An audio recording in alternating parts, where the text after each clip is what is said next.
am Jenny Gabriel at ako po ang magiging co-host Vicente ni Ate Bubay. Sobrang saya. Ganun pala yung feeling, no, na co-host ka. Part ka ng T-Bats talaga. Not as Mema, pero co-host ka na. At ang saya sobra. Sobrang ang gaan lang kasi talaga ng trabaho dito sa T-Bats. Kaya ang sarap balik-balikan. And this time, co-host na. Ang sarap talaga. Thank you for the opportunity.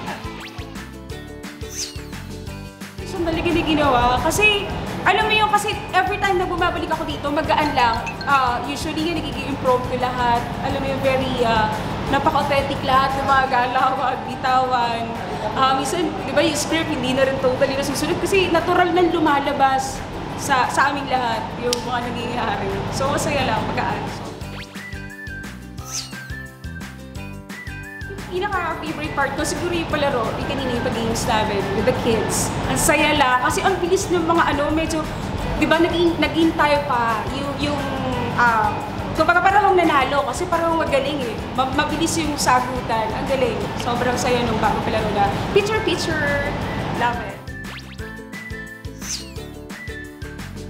Ate Teklo, medyo tagalan mo pa dyan, kasi salamat sa paraan. Dumadami yung namin. Yung ganap, yung parakit.